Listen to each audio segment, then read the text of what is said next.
A'uzubillahi mina sheytaani rajim bismillahi rahmaani rahim. Ñu ngi lay nuyu monsieur le président di nuyu monsieur le ministre Birame Souleye Diop di nuyu madame la ministre Marie Rose di nuyu collègue député yëpp. Yow nag ni ma la waxoon ci commission yi rek sa ministère bu mañ la nuyoo ñi ma war a nuyu ñëpp sax mu jeex parce que mooy ministère boo xam ne jàpp naa ne buñ doon xool sax patriotes yi lan lañ man buñ ñëwee ci sa ministère rek dañ ko xam parce que ñoom Jean Michel ñoom Ngagne Demba Touré ñoom Aline Gueye Ibrahima nu mu tuddati sax DC Mine Gassama ak daanaka daal patriote yëpp moo tax su ma doon joxe ministère tamit mën naa wax ne mën naa la jox maire ministre li tax mooy te sama collègue député yi duñ ma weddi du ma mag nag mais courant li ma mage ci réew mi bëriwul 2004 ak léegi moom musuma dégg kuy fooyee damay wàññi courant wala mas ngeen ko dégg maa ngi doog a dégg ku ñëw ne damay wàññi ci courant bi dara gars yi yëpp nañ ceeb yëpp diwlin gi gaz yeeg yooyu mais damay wàññi courant moom maa ngi koy doog a dégg ku ko fooyee cela veut dire que mooy Ablaye Wade mosuma dégg mu wax ko Macky Sall mosuma dégg mu wax ko te yéen vraiment nee ngeen da ngeen koy wàññi loolu kontaan nañu ci même bu dee opposition bi danañ taxaw naan li ngeen wàññi tuuti na mais yéen a ko njëkk a def li nga xam ne dinaa ko ñaan directeur Sénélec ci courant bi bokk yow comme yaay ministre bi rek woyafal moom xaw ma woyaf na am woyafut waaye ni ñu koy defee moom woyafut waaw addunay siifur bu say bët naqaree doo ko def boo jàngut doo ko def boo màggatee doo ko def vraiment daal affaire bi moom mën naa gën a woyof nii ñuy jënd rapido tak dugal ci sa téléphone fexe leen mu am scanner ñii scanner sax wala dara mais man mii courant bi bu jeexee ci guddi gi fi ne damay yuuxu rek ba nit ñi yeewu moom ñu doog nga ko lijjantil mais bu dee man kese mënuma ko te loolu jaaduwut affaire suuf si moo ma taxoon a jóg sax ak carrière bi vraiment loolu muy Ibrahima Gassama mi nga xam ne moo yor loolu homme d'affaires yi nee nañ affaire bi dafa yeex waaw commission yi dafa sore pour nga am permis dafa jafe procédure bi ngay aw bañ mën a laa jox sa permis nga liggéey tamit dafa jafe su ngeen mënoon di def commission yi muy gën a jegee tamit dina gën a baax loolu moom homme d'affaires yi daal ñu ngi koy sàkku ci yéen bu loolu jàllee tamit mbirum pétrole mbirum gasoil ak essence dafa nekk secteur bu am solo su ngeen ci mënee fexe cof ci dara ngeen wàññi ko ci dana baax waaw xam naa tamit pour Ngagne Demba Touré lépp loo xam ne mën ngeen fexe ba suñu miniers yi mën a des ci réew mi du ñu jariñ comme ni nga ciy doxee ñu ngi la ciy soññi bu baax Jean Michel Sène ku fi taxaw fii nag ne la ASER rek nag ma woo ma toj nopp bi waaw parce que li ngay def dafa rafet ku la tàccuwul waru laa wax dara mais am na ñoo xam ne réew mi lañ doon laaj léegi bàyyi nañ laay réew mi ASER la ñuy laaj waaw mais bu leen ko jox. Ismaïla Diallo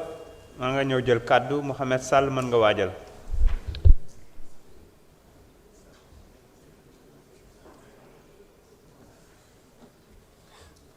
salaamaaleykum wa rahmatullah monsieur le président yow gëj nga ci diwaan bi de est-ce que duñ la boole ci absentéisme yi gëj naa la gis lool mais yaa ngi ci jàmm félicitations ci li nga taxawaay bi nga am ci situation étudiants yi monsieur le ministre collaborateur des ministres madame la secrétaire d'État man moom ministère bi awma ci benn souci donc je vous ai connu ici à l'Assemblée nationale très rigoureux, méthodique, inspiré et perfectionniste kooku moom mën naa la ko seedeel parce que ñoo nekkandoo woon fii te ñi nekk sa ginnaaw itam di ay ndaw ñoom Jean Michel ñoom Ngagne Demba Touré chez Aline Gueye xam nañ projet bi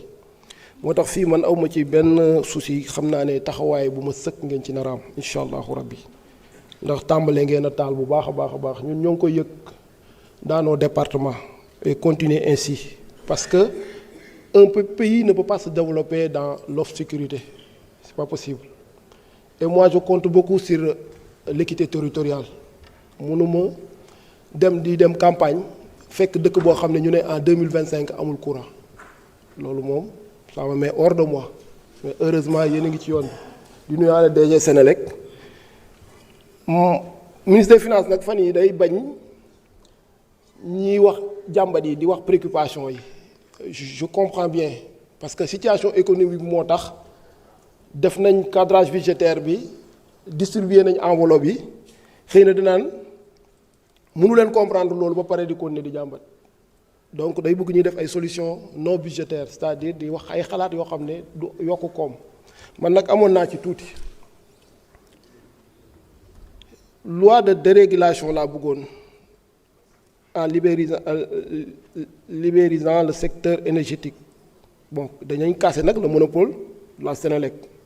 créer des sociétés électriques dans toutes les agglomérations supérieures à 500 000 habitants. L'État du Sénégal investira dans les entreprises d'électricité avec un capital ne dépassant pas 35%, collectivités territoriales à hauteur de 25%, les 40% devant aller aux privés locaux et étrangers. Bu ko defee ñoom sax dañ leen di imposer ñu utiliser 55 à 65% d'énergie renouvelable parce que on est un pays ensoleillé. C'est vrai que am nañ énergie mais nag nañu moytu nag dafay jeex nañ xam ne dafay jeex nañ moytu malédiction mu jeex ñu am leen lu ñu def mais nag yàlla dimbali nañu am nañ yeneen feneen foo xam ne mën nañ fa taataane mooy soleil bi ak ngelaw li bu ko defee ñooñu ñu leen di permettre ñu utiliser lu dans nos collectivités locales. En tout cas xalaat la rek mun na nekk sax sous forme de proposition de loi xëy na du indi yokk ci koom bi parce que koom bi moom amut. Donc ñu fexe rek di indi ay xalaat yoo xam ne dina dolli te du lor kenn ba pare budget bi du changer en tout cas merci beaucoup. jërëjëf honorable Ismaïla Diallo. Mohamed Sall, vous avez la parole. Adama Tandjigora se prépare.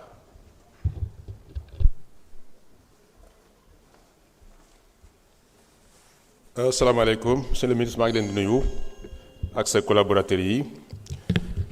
Monsieur le ministre, je viens pour un cri de cœur, après remerciement, contre un gaspillage d'électricité permanent et donc de ressources publiques dans un pays qui en manque comme le nôtre. De quoi s'agit-il? Il s'agit de lampadaires en nombre inconnu, allumés 24 heures sur 24 dans beaucoup de nos villes et villages. Monsieur le ministre, c'est là une situation inacceptable, révoltante, qui nécessite une action immédiate de votre ministère. Certains citoyens frustrés par cette situation se sont fait installer des interrupteurs sur les poteaux électriques proches de leur domicile afin de pouvoir éteindre eux-mêmes les lampadaires. J'en suis un, moi-même. Devant ce constat, dans ma zone d'habitation, j'ai demandé une audience au maire de ma commune pour attirer son attention sur ce gaspillage intolérable. Sa réponse a été que le matériel nécessaire pour allumer, pour assurer l'allumage et l'éteinte des lampadaires publics de sa commune était commandé et que la livraison était attendue dans les tout prochains jours.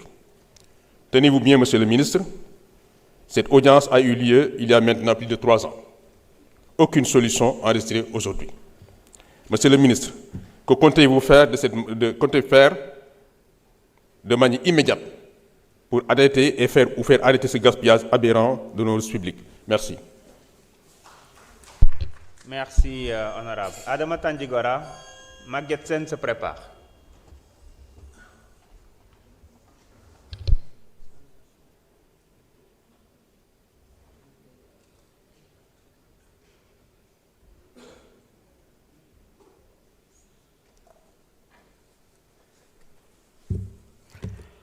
Assalamu alaikum, Monsieur le Président,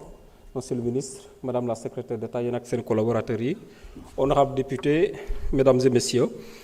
Monsieur le Ministre,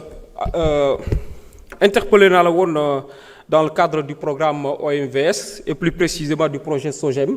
pour les villages des Sénodji, nous savons que le réseau de Team. Nous avons installation, il ne reste que la mise en service et ça fait des années que ça ne vient toujours pas. Vraiment, on se pose des questions, la question de savoir pourquoi la mise en service est en tout. Nous avons dit pour que vraiment la situation soit réglée. Il y a également beaucoup de communes, dans beaucoup de communes du département de Bakel, dañuy teg matériel bi bàyyi ko fa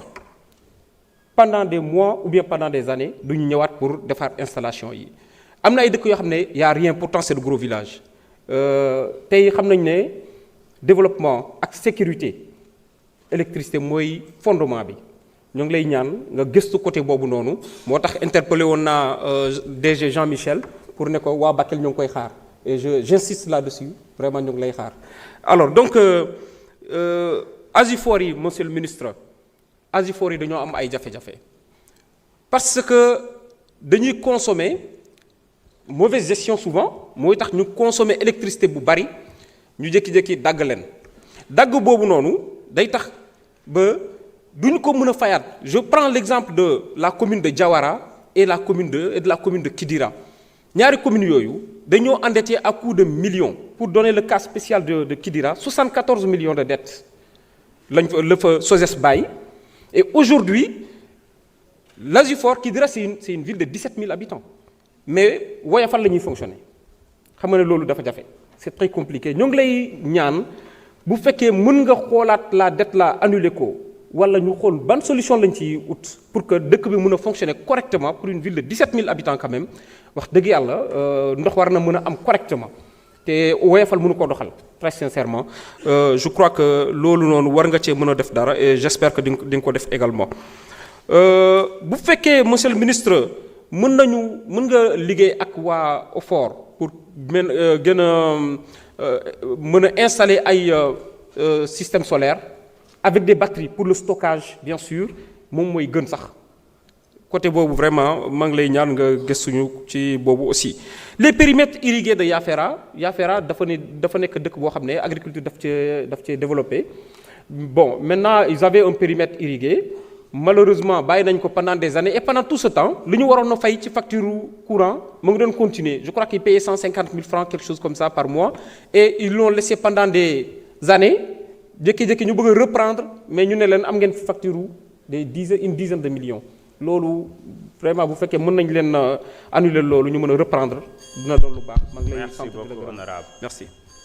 Honorable Maguette Sène, vous avez la parole. Honorable Saïd Cissé se prépare.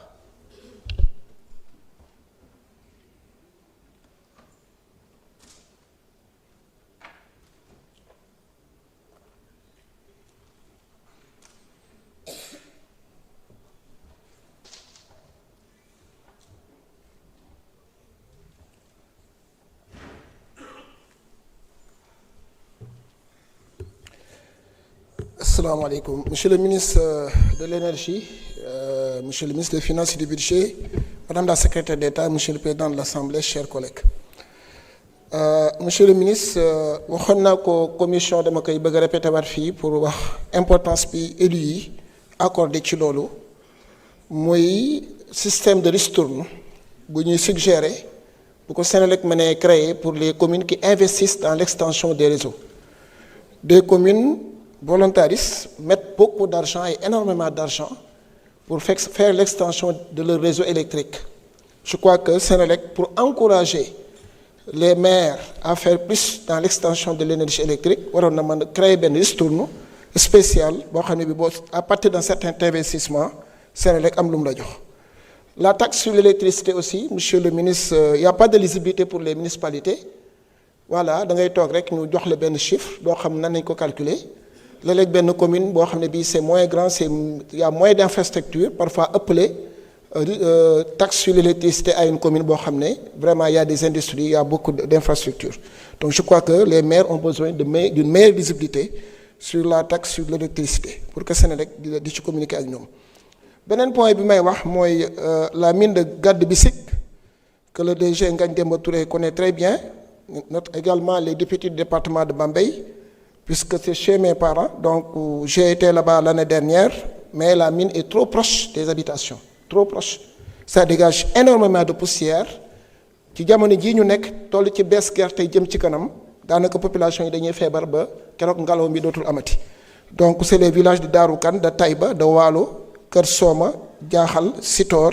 Mbengeen ak Ndioru. C'est 8 villages très impactés par la mine de Gade Bissik. Daf may permettre aussi, monsieur le ministre, ma def benn plaidoyer de manière générale pour toutes les localités où on exploite des mines, où il y a une pollution qui affecte les populations, moi je crois qu'il y a lieu de prévoir un système de RSE spécial. Domaine fi ma la wax léegi muy Bambey également dans le Tivaouane partout où on exploite le phosphate les populations seen terres yi dañ koy jël pour la pollution atmosphérique sonal leen. Moi je crois que muy Tivaouane di Kédougou dans le Saraya di Diass les carrières di Ngoundiane